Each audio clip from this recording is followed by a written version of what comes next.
Bulletin का बाकायदा आगाज करेंगे। सबसे पहले आपको एक खुशखबरी देंगे कि बढ़ती महंगाई में रिलीफ की किरण नमूदार। हुकूमत पेट्रोलियम मसनूआत में 25 रुपए फी लीटर सस्ती करने को तैयार। डीजल 25 और पेट्रोल 10 रुपए फी लीटर सस्ता होने का इम्कान। वजीर आजम शहबाज शरीफ ने वजारत पेट्रोलियम और खजाना से कीमतों में कमी की समरी मांग ली। हतमी मंजूरी काबीना देगी, ओगरा कीमतों में कमी की समरी अरसाल करेगा। अहम खबर है, खुशखबरी है, आपको आगाह कर रहे हैं। बढ़ती महंगाई में रिलीफ की किरण नमूदार हुई है। हुकूमत पेट्रोलियम मसनूआत 25 रुपए फी लीटर सस्ती करने को है तैयार। डीजल 25 और पेट्रोल 10 रुपए फी लीटर सस्ता होने का इम्कान है। वजीर आजम शहबाज शरीफ ने वजारत पेट्रोलियम और खजाना से कीमतों में कमी की समरी मांग ली। हतमी मंजूरी काबीना देगी, ओगरा कीमतों में कमी की समरी अरसाल करेगा। अहम खबर है, आप तक पहुंचा रहे हैं। बढ़ती महंगाई में रिलीफ की किरण नमूदार। हुकूमत पेट्रोलियम मसनूआत 25 रुपए फी लीटर सस्ती करने को है तैयार। डीजल 25 और पेट्रोल 10 रुपए फी लीटर सस्ता होने का इम्कान। वजीर आजम शहबाज शरीफ ने वजारत पेट्रोलियम और खजाना से कीमतों में कमी की समरी मांग ली। हतमी मंजूरी काबीना देगी, ओगरा कीमतों में कमी की समरी अरसाल करेगा। आपको बता रहे हैं कि बढ़ती महंगाई में रिलीफ की किरण नमूदार हुई है। हुकूमत पेट्रोलियम मसनूआत 25 रुपए फी लीटर सस्ती करने को है तैयार। डीजल 25 और पेट्रोल 10 रुपए फी लीटर सस्ता होने का इम्कान। वजीर आजम शहबाज शरीफ ने वजारत पेट्रोलियम और खजाना से कीमतों में कमी की समरी मांग ली। हतमी मंजूरी काबीना देगी, ओगरा कीमतों में कमी की समरी अरसाल करेगा। लिया चौक आजम में नून लीग आज मैदान सजाएगी। मरकजी नायब सदर मरियम नवाज के लिए पंडाल सज गया। मरियम नवाज शाम 7 बजे लिया के अवाम से खिताब करेंगी। जलसा गाह में कारकुनान की आमद का सिलसिला शुरू हो गया। जलसे में सिक्योरिटी के लिए फुल प्रूफ इंतजाम। आपको बता रहे हैं कि लिया चौक आजम में इमरान खान के जलसे के बाद आज सजेगा नून लीग का मैदान। मरकजी नायब सदर मरियम नवाज के लिए पंडाल सज गया। मरियम नवाज शाम 7 बजे लिया की आवाम से खिताब करेंगी। जलसा गाह में कारकुनान की आमद का सिलसिला शुरू हो गया है। जलसे में सिक्योरिटी के फुल प्रूफ इंतजाम किए गए हैं। लिया चौक आजम में नून लीग आज मैदान सजाएगी। मरकजी नायब सदर मरियम नवाज के लिए पंडाल सज गया। मरियम नवाज शाम 7 बजे लिया के अवाम से खिताब करेंगी। मजीद हमारे साथ जलसा गाह से मौजूद होंगे जाहिद सरफराज। जी जाहिद, बताइएगा क्या सूरत हाल है? कारकुनान की आमद का सिलसिला शुरू हो चुका है और मरियम नवाज कब तक आएंगी यहाँ पर? जी बिल्कुल जी, लिया के शहर चौकाज़म के खुर्शीद स्टेडियम के अंदर इस वक्त जो सूरत हाल है कि यहाँ पर पाकिस्तान सुनून का जो जलसा सजाया गया, इसके अंदर पाकिस्तान सुनून के जो कारकुनान की आमद का सिलसिला है वो शुरू हुआ चाहता है। अगर बात की तो यहाँ पर सिक्योरिटी की जानब से जलसा गाह को, पंडाल को जो है यहाँ पर सिक्योरिटी क्लियरेंस की वजह से स्वीप करने के लिए यहाँ पर एक दफ़ा कारकुनान को जलसा गाह से बाहर निकाला गया और उसके बाद फिर अब जो है सिक्योरिटी क्लियरेंस के बाद तमाम जो पाकिस्तान सुनून के कारकुनान हैं उनको जलसा गाह में आने की इजाज़त दी जाएगी। इस वजह से अगर बात की तो यहाँ पर जलसे के इंतजाम जो है मुकम्मल लिए गए हैं। यहाँ पर पाकिस्तान सुनून के कारकुनान की आमद का सिलसिला भी शुरू हो जाता है। सिक्योरिटी के इंतहाई सख्त इकदाम हैं, फुल प्रूफ सिक्योरिटी के इकदाम और इंतजाम किए गए हैं और इस वजह से तमाम तो जो पुलिस एहलकार हैं, लेडी पुलिस एहलकार के साथ साथ दीगर जो यहाँ पर सिविल डिफेंस दीगर एहलकार हैं वो भी यहाँ पर इस सिक्योरिटी के अंदर हिस्सा ले रहे हैं। कैमरा मैन आपको दिखा रहा होगा इस तरफ के यहाँ पर खूबसूरत अंदाज से जो पंडाल है वो सजाया गया। यहाँ पर कुर्सियाँ 10,000 से ज्यादा कुर्सियाँ लगाई गई हैं। पुलिस एहलकार भी यहाँ पर मौजूद हैं, लेडी पुलिस एहलकार मौजूद हैं और यहाँ पर अगर बात करें तो यहाँ पर जो पंडाल सजाया गया उसके साथ साथ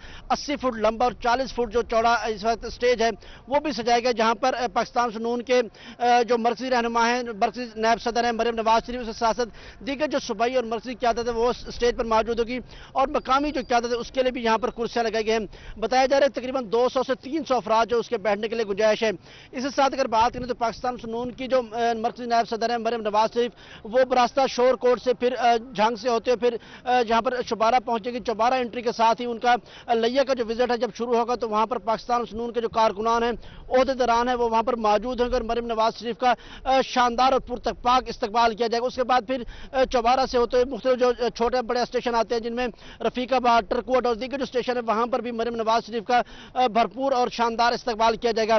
मरियम नवाज शरीफ जो है जब चौकाज़म पहुंचेगी तो मीनार चौक के अंदर भी मरियम नवाज शरीफ का इस्तकबाल किया जाएगा। उसके बाद फिर मरियम नवाज शरीफ 6 बजे जलसा गाह पहुंचेगी और बताया जा रहा है 7 बजे मरियम नवाज शरीफ जलसा गाह से खिताब करेंगी। हमारे नुमाइंदे जाहिद सरफराज हमें अपडेट कर रहे थे, शुक्रिया आपका। मुल्तान पीपी 217 का ज़िमनी इलेक्शन, नून लीग की इंतखाबी जलसे की तैयारियां। 15 जुलाई को मरियम नवाज मुमताज़ाबाद में जलसे से खिताब करेंगी। मजीद जानते हैं जुनेद अनवर से। जी जुनेद, बताइएगा इस जलसे के हवाले से। बिल्कुल सूबाई हल्का 217 के अंदर ज़िमनी इलेक्शन में जो जो वक्त कम हो रहा है सियासी सरगर्मियों में और आखिरी वक्त तक जो है वोटरों को मनाने का सिलसिला जारी है। जहां पर इमरान खान मुल्तान आ रहे हैं, वहीं पर मरीम नवाज भी 15 जुलाई को मुल्तान के अंदर जलसा करेंगी। इस वक्त मुस्लिम लीग नून के सीनियर रहनुमा सैयद बाबर शाह हमारे साथ मौजूद हैं, उनसे बात करते हैं। शाह जी, मरीम 15 को आ रही हैं मुल्तान, क्या शेड्यूल होगा मरीम का और कहां पर जलसा करने जा रहे हैं और कितनी बड़ी तादाद में लोग होंगे? मरीम नवाज का जलसा मुल्तान का तारीखी जलसा होगा, जिसके बाद पाकिस्तान मुस्लिम लीग के जो जितने भी वर्कर हैं, ज़ाहिरी बात है जब कायद आता है, लीडर आता है तो वो एक्टिव हो जाते हैं। उस जलसे के बाद आप देखेंगे, अब हम फर्ज करो अगर 10-15 हज़ार की लीड से जीत रहे हैं, मरीम नवाज के जलसे करने के बाद, मुल्तान का दौरा करने के बाद इंशाल्लाह यही लीड डबल हो जाएगी। और दूसरी बात यह है कि ये जलसा आपका जितने जलसे हुए मुल्तान में मुस्लिम लीग नून के, उन सब में बड़ा जलसा होगा, तारीखी जलसा होगा। मैं समझता हूं जिसमें हजारों की तादाद में कारकुनान मुस्लिम लीग नून शिरकत करेंगे और मरीम नवाज को खुशामदीद कहेंगे। अच्छा शाह जी, मरीम नवाज कितने बजे मुल्तान पहुंचेगी? क्या उनकी मुल्तान के अंदर मसरूफियात होगी? जलसे से किस वक्त खिताब करेगी? जी तकरीबन वो 6:30 बजे तकरीबन जलसे से खिताब फरमाएंगी और 1-2 जगह सीटिंग भी है।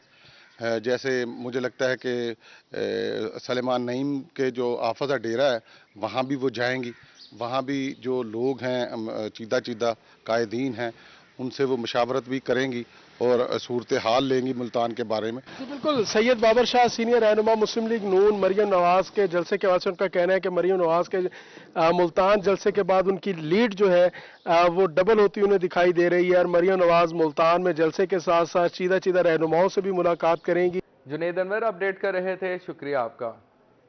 खुशाब में मुस्लिम लीग नून कल पावर शो करेगी। मरकजी नायब सदर मरीम नवाज जलसा आम से खिताब करेंगी। न्यू लारी अड्डे में जलसा गाह की तैयारियां शुरू कर दी गई हैं। जिले क़यादत की जानिब से इंतजाम को हतमी शक्ल दे दी गई।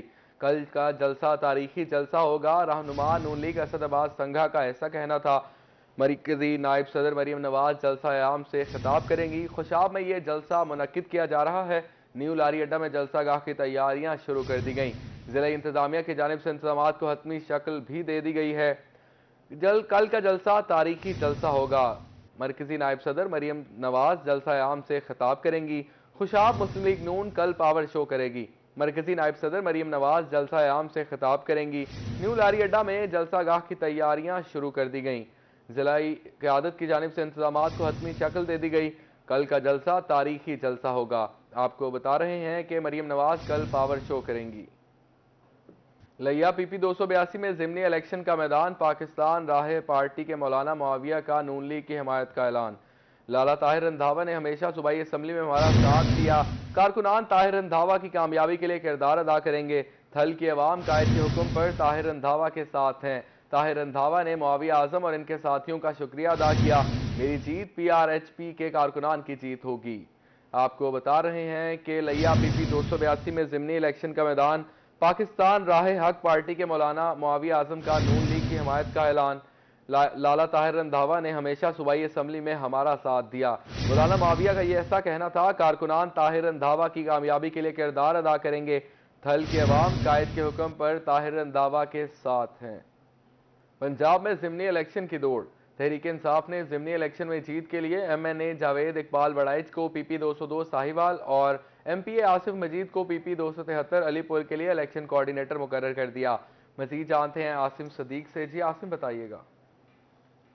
पंजाब भर में ज़िमनी इलेक्शन जा रहे हैं और ज़िमनी इलेक्शन में जीत के लिए पाकिस्तान तहरीक इंसाफ की जानिब से PP 202 साहिवाल के लिए MNA जावेद इकबाल बड़ाइच और PP 273 अलीपुर के लिए MP आसिफ मजीद की जिम्मेदारी लगाई गई है। आसिफ जावेद बड़ाइच पर सर, आप काफिले की सूरत में वहाँ पर जा रहे हैं, आपकी जिम्मेदारी लगी है, तो क्या देखते हैं इलेक्शन कैसा हो? देखें जी, पार्टी की तरफ से हमारी ड्यूटी लगी है ज़िमनी इलेक्शन पे। मेरी तो साहिवाल लगी है ये PP 202 में, तो हम इंशाअल्लाह ताला हमारी पार्टी वहाँ से जीतेगी, PTA जीतेगी, खान साहब जीतेंगे। आप जलसे देख रहे हैं कि कितने भरपूर लोग निकल रहे हैं तो खान साहब की फतह इंशाअल्लाह ताला। अगर किसी ने कोई गलती की, कोई धांधली करने की, तो उनको भरपूर जवाब देंगे। आज से हम अपने काफिले के साथ जा रहे हैं और इंशाअल्लाह ताला कामयाब होके वापस लौटेंगे। आसिफ मजीद साहब, आप क्या समझते हैं कि इलेक्शन के लिए क्या तैयारी की जा रही है और क्या स्ट्रेटेजी अपनाई जाएगी? मैं समझता हूँ कि अल्लाह ताला का फजल है कि आप देख रहे हैं कि इमरान खान के जलसे में हज़ारों नहीं लाखों लोग आ रहे हैं और मुझे यकीन है कि अगर इंशाल्लाह इलेक्शन सही होंगे तो अल्लाह के फजल से सारी सीटें पीटीआई जीत जाएगी। देखें, जनूबी पंजाब तो वैसे भी तहरीक इंसाफ का गढ़ है अल्हम्दुलिल्लाह, और इस साउथ के लोग इमरान खान से मोहब्बत करते हैं और जिस तरह 3.5 साल में खरबों रुपए की डेवलपमेंट हुई है इस इलाके में और जिस तरह इमरान खान का बयानिया जो है लोगों में मकबूल हुआ है और जिस तरह से इम्पोर्टेड हुकूमत के ख़िलाफ़ इमरान खान से कौम निकली है, मैं समझता हूँ कि इंशाल्लाह 17 तारीख को पाकिस्तान की तहरीक इंसाफ की तारीखी फतह होगी और इंशाल्लाह पंजाब में हुकूमत भी बनेगी और इंशाल्लाह 2023 में भी उसके बहुत अच्छे अल्लाह के फजल सरात होंगे। बिल्कुल पूरा उम्मीद है। मैंने जवेद इकबाल वड़ाइच और MP आसिफ मजीद को अपनी अधिक तफसीलात से आगाह कर रहे थे, शुक्रिया आपका। मुल्तान में ईद खत्म होने के बाद भी यूटिलिटी स्टोर्स ना खुल सके। यूटिलिटी स्टोर्स बंद होने की वजह से शहरियों को मुश्किलात का सामना, मजीद बताएंगी सुहेरा तारिक। जी सुहेरा, बताइएगा। ईद तो ख़त्म हो गई है मगर मुल्तान शहर में यूटिलिटी स्टोर्स अभी तक नहीं खुल सके हैं। यूटिलिटी स्टोर्स पर छुट्टियां जो हैं वो अभी तक बरकरार हैं। हुकूमत की जानिब से ईद पर 5 छुट्टियां दी गई थी। इस हवाले से यूटिलिटी स्टोर्स बंद होने की वजह से शहरी काफ़ी परेशान हैं जो यहाँ ख़रीदारी करने के लिए आए हैं। बताएंगे, स्टोर्स बंद हैं तो क्या ख़रीदने आए थे और क्या परेशानी? आटा खरीदने आया था और यहाँ से कुछ चीज़ें सस्ती मिल जाती हैं इसलिए, और घर में कोई राशन पानी नहीं था। ठीक है, तो स्टोर बंद है जी। शहरी जो कि यहाँ से सस्ती अशिया खरीदते हैं, सब्सिडाइज अशिया, घी, आटा, चीनी, चावल, वो खरीदने से। सुहेरा तारिक अपडेट करने के लिए। रहीम यार खान में बारिश कपास की फसल के लिए फायदेमंद साबित होगी। महकमा मौसमियात ने आइंदा 24 घंटों में बारिश की नवीद सुना दी। डिप्टी डायरेक्टर इकरार हुसैन कहते हैं कि बारिश से कपास की फसल को फायदा होगा। मजीद जानते हैं आमिर भट्टी से। जी आमिर, बताइएगा।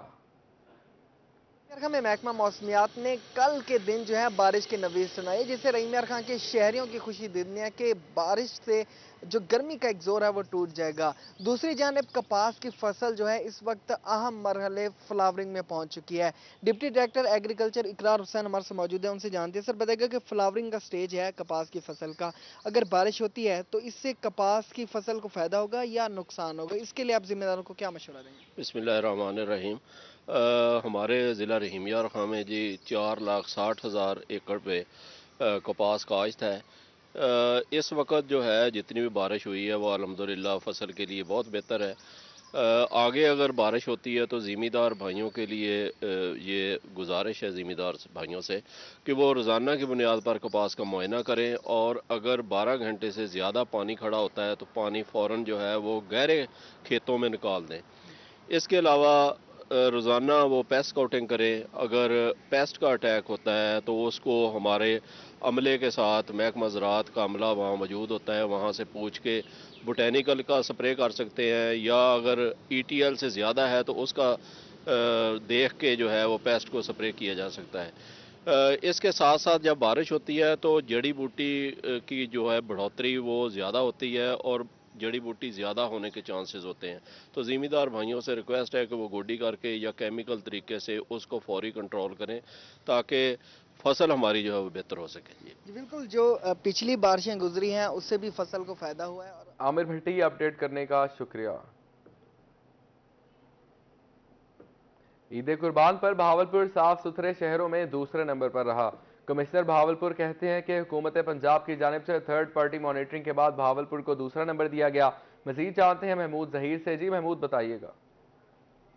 भावलपुर हमेशा सफाई और सुथराई के मामलात में पंजाब और पाकिस्तान में पहली पोजीशनें लेता रहा है और इस बार फिर से मार्का मारा है भावलपुर ने। और कमिश्नर भावलपुर इस वक्त जहांगीर अनवर साहब हमारे साथ मौजूद हैं। सर, क्या पोजीशनें रही इस साल? ईद कुर्बान कल गुजरा है तो इस हवाले से हमने क्या मैदान मारा? हाँ जी, बिस्मिल्लाहिर्रहमानिर्रहीम। ये ईद कुर्बान के हवाले से पूरा पंजाब में हमेशा से चैलेंज रहा है जो हमारी वेस्ट होती है, एनिमल वेस्ट होती है, उसको ठिकाना लगाना क्योंकि बहुत बड़ी तादाद में लोग कुर्बानी देते हैं। तो उस हवाले से चीफ मिनिस्टर साहब ने एक हफ्ता पहले तमाम कमिश्नर्स डीसीज को एड्रेस किया। उन्होंने कहा कि मैं खुद मॉनिटर करूंगा और जो बेहतर परफॉर्मेंस होगी उसको मैं शाबाश भी दूंगा और इनाम कराम भी दूंगा। उस पर भी उन्होंने अपना एक सेटअप बनाया, चीफ सेक्रेटरी साहब के ऑफिस में भी, अपने ऑफिस में भी, और उसमें स्पेशल ब्रांच और दीगर एजेंसियों की रिपोर्ट्स थी। आज उन्होंने अनाउंस किया और अल्हम्दुलिल्लाह कमिश्नर भावलपुर नंबर 2 और डिप्टी कमिश्नर भावलपुर नंबर 3 आए हैं पूरे पंजाब में। और ये सारा क्रेडिट एसीज, डीसीज, म्यूनसिपैलिटी के अफसरान, भावलपुर वेस्ट मैनेजमेंट कंपनी और मीडिया के दोस्तों का है, जिन्होंने बड़े ही भरपूर अंदाज में हमारी कैंपेन की मदद की, तावन किया। और आम आदमी ने इस दफ़ा इतना तावन किया है जिसकी वजह से अल्हम्दुलिल्लाह एक और क्रेडिट, एक और अवार्ड भावलपुर के नाम हुआ। सर मैं तो ये कहूंगा कि आप खुद इसके ज्यादा हकदार इस वजह से हैं कि आपने घर नहीं बैठे, एसीओ में नहीं बैठे, शदीद गर्मी और शदीद हबस में आपने मॉनिटर किया, तो ये credit goes to you sir. आनी थैंक यू वेरी मच। लेकिन वो जरूरी था क्योंकि हमने जो स्ट्रेटजी बनाई थी वो 3 चीजें थी। एक था मोबिलाइजेशन, तमाम रिसोर्सेज, तमाम मशीनरी, स्टेट के एचआर लोग हमने मोबिलाइज किए। दूसरा था मोटिवेशन, और मोटिवेशन तब आती है जब आपका लीडर, आपके टीम मेंबर सारे सीनियर मौजूद हों मौके पे। और अल्हम्दुलिल्लाह 72 घंटे से हमारे एसीज, डीसीज, हमारे भावलपुर वेस्ट कंपनी के एमडी, ये सारे लोग फील्ड में थे। और तीसरा था मॉनिटरिंग। मॉनिटरिंग हमने बड़ी सख्त रखी हुई थी। जहां पे शिकायत थी हम मौके पे पहुंचते थे, चेक करते थे, उसको फॉलो अप करते थे। तो मैंने सीएम साहब को भी जब उन्होंने पूछा कि ये कैसे किया आपने, तो मैंने उनको बताया कि जी मोबिलाइजेशन, मोटिवेशन और मॉनिटरिंग। तो सर पहले पे कौन रहा है? पहले पे लाहौर पहले पे बेशक आ गया है, लेकिन जनूबी पंजाब और पंजाब भर के शहरों में दूसरे नंबर पे भावलपुर का साफ सुथरे शहरों में आना। महबूब जहीर अपडेट कर रहे थे, शुक्रिया आपका। मियांवाली ईसा खेल में मानसून की बारिशों ने तबाही कर दी। बारिशी पानी से नदी नाले बिफर गए। ज़रई और रिहायशी इलाके ज़ेर-ए-आब, हजारों एकड़ पर खड़ी फसलें तबाह। वांडा, सुल्तान खेल, एडवाला पुल, महर बारशी, शाहवाली और जंतीवाला ज़ेर-ए-आब आ गए। रेस्क्यू टीमों का मरहलावार ऑपरेशन जारी है। इंसानों की मुंतकिली के बाद मवेशी और कीमती सामान बचाया जाएगा। आपको बता रहे हैं, मियांवाली ईसा खेल में मानसून की बारिशों ने तबाही मचा दी। बारिशी पानी से नदी नाले बिफर गए। ज़रई और रिहायशी इलाके ज़ेर-ए-आब आ गए। हजारों एकड़ पर खड़ी फसलें तबाह। वांडा, सुल्तान खेल, एडवाला पुल, महर बारशी, शाहवाली और जंतीवाला ज़ेर-ए-आब आ गए। रेस्क्यू टीमों का मरहलावार ऑपरेशन जारी। इंसानों की मुंतकिली के बाद मवेशी और कीमती सामान को बचाया जाएगा। आपको बता रहे हैं, मियांवाली ईसा खेल में मानसून की बारिशों ने तबाही कर दी। बारिशी पानी से नदी नाले बिफर गए।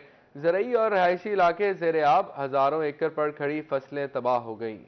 मियांवाली ईसा खेल में मानसून की बारिशों ने तबाही मचा दी। बारिशी पानी से नदी नाले बिफर गए। ज़रई और रिहायशी इलाके ज़ेर-ए-आब, हजारों एकड़ पर खड़ी फसलें तबाह। वांडा, सुल्तान खेल, एडवाला पुल, महर बारशी, शाहवाली और जंतीवाला ज़ेर-ए-आब। रेस्क्यू टीमों का मरहलावार ऑपरेशन जारी। इंसानों की मुंतकिली के बाद मवेशी और कीमती सामान को बचाया जाएगा। आपको बता रहे हैं कि मियांवाली ईसा खेल में मानसून की बारिशों ने तबाही मचा दी। बारिशी पानी से नदी नाले बिफर गए। ज़रई और रिहायशी इलाके ज़ेर-ए-आब, हजारों एकड़ पर खड़ी फसलें तबाह। वांडा, सुल्तान खेल, एडवाला पुल, महर बारशी, शाहवाली और जंतीवाला ज़ेर-ए-आब। रेस्क्यू टीमों का मरहलावार ऑपरेशन जारी। इंसानों की मुंतकिली के बाद मवेशी और कीमती सामान को बचाया जाएगा।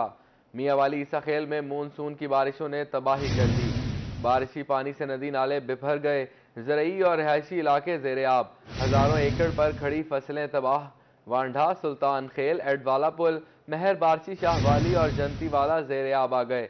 रेस्क्यू टीमों का मरहलावार ऑपरेशन जारी। इस बारे में मजीद जानेंगे अख्तर मजाज से। जी अख्तर, बताइएगा।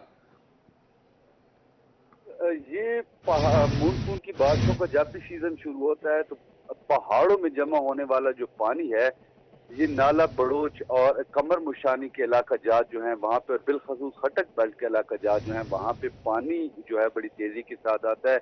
और गुज़श्ता सालों की तरह इस साल भी पानी जो है वो लोगों के घरों में घुस चुका है और लोगों के घर जो है काफी हद तक उनको नुकसान हो चुका है। उसके अलावा मैं आपको बताता चलूँ कि हजारों एकड़ खड़ी फसलें जो हैं वो तबाह हो चुकी हैं। इस हवाले से रेस्क्यू का ऑपरेशन जारी है। इस वक्त तक 26 अफराद जो हैं उनको रेस्क्यू किया गया है, जिनमें खवातीन, मर्द और बच्चे शामिल हैं। उसके अलावा डिप्टी कमिश्नर जो हैं वो भी मुख्तलिफ मकामात का जायजा ले रहे हैं। इस हवाले से रिलीफ कैंप भी कायम कर दिए गए हैं। वहाँ पे वाफिर मिकदार में खुराक और अद्वियात भी मौजूद है।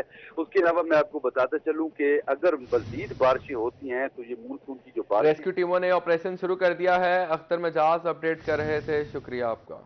इंतहा हो गई इंतजार की। सरकारी मुलाजमीन के तनख्वाहों में इजाफे का नोटिफिकेशन जारी न हो सका। पंजाब हुकूमत ने बजट में 15% तनख्वाहों में इजाफे का ऐलान किया था। सरकारी मुलाजमीन को 15% डिस्पैरिटी अलाउंस का नोटिफिकेशन भी जारी न हो सका। तनख्वाहों में इजाफे के नोटिफिकेशन में ताखीर पर महकमा खजाना के अफसरान भी लाइल्म निकले। इंतहा हो गई इंतजार की। सरकारी मुलाजमीन के तनख्वाहों में इजाफे का नोटिफिकेशन जारी न हो सका। पंजाब हुकूमत ने बजट में 15% तनख्वाहों में इजाफे का ऐलान किया था। सरकारी मुलाजमीन को 15% डिस्पैरिटी अलाउंस का नोटिफिकेशन भी ताहाल जारी ना हो सका। मुल्तान ज़रई यूनिवर्सिटी का एक और एजाज। WRI की दर्जाबंदी में ज़रई यूनिवर्सिटी मुल्तान बाजी ले गई। ज़रई जामिया मुल्तान पाकिस्तान में तीसरे, एग्रीकल्चर की दर्जाबंदी में पहले नंबर पर। मज़ीद तफसीलात जानते हैं अली रियाज से। जी अली रियाज, बताइएगा। मुल्तान ने एक और एजाज जो हासिल कर लिया है। WRI की जो रैंकिंग है उसके मुताबिक ज़रई यूनिवर्सिटी जो है पूरे पाकिस्तान भर में तीसरे नंबर पर, जबकि अगर बात की जाए एग्रीकल्चर की डिसिप्लिन के वास्ते तो ये पहली ज़रई यूनिवर्सिटी है जो कि इस फहरिस्त में जो तीसरे नंबर पर है। मज़ीद से तफसीलात जानते हैं कि ये WRI की रैंकिंग किस बुनियाद पर होती है और इसमें रैंकिंग में क्या क्या चीज़ें शामिल होती हैं, जिसमें मार्क्स जो दिए जाते हैं, क्रेडिबिलिटी क्या होती है, इसकी तो बात करेंगे मिस्टर डायरेक्टर। और सर मौजूद सर क्या कहना चाहेंगे? हमारी MNS university of agriculture Multan ने इस रैंकिंग में पार्टिसिपेट किया था, WURI, जो कि world universities with real impact WURI के नाम से जानी जाती है। ये मुख्तलिफ यूनिवर्सिटियों की एक लीग है, हैंजियाटिक लीग ऑफ यूनिवर्सिटीज़ जिसे कहते हैं। उसमें USA से यूनिवर्सिटीज़ के रिप्रेजेंटेटिव शामिल हैं, फिनलैंड से, चाइना से, रशिया से, नीदरलैंड से, यूरोप से, यूरोपियन कंट्री से। तो वो मुख्तलिफ यूनिवर्सिटी से डेटा इनवाइट करते हैं पार्टिसिपेशन के लिए। तो हमारी यूनिवर्सिटीज़ ने इसमें पार्टिसिपेट किया था। अल्हम्दुलिल्लाह पाकिस्तान में हम लोग ओवरऑल यूनिवर्सिटीज़ में देखा जाए तो तीसरे पोजीशन पे है हमारी university in terms of their research and academic contributions in industries, social entrepreneurship और स्टूडेंट मोबिलिटी, ओपननेस के अंदर और सोसाइटी के ऊपर इसका क्या इम्पैक्ट है। इंडस्ट्रियल लिंकेजेस और रिसर्च के मैदान में किस तरह काम कर रहा है, स्टूडेंट मोबिलिटी की क्या सूरत हाल है। अली रियाज आगाह कर रहे थे, शुक्रिया आपका। न्यूज़ स्टूडियो से फिल वक्त के लिए इतना ही।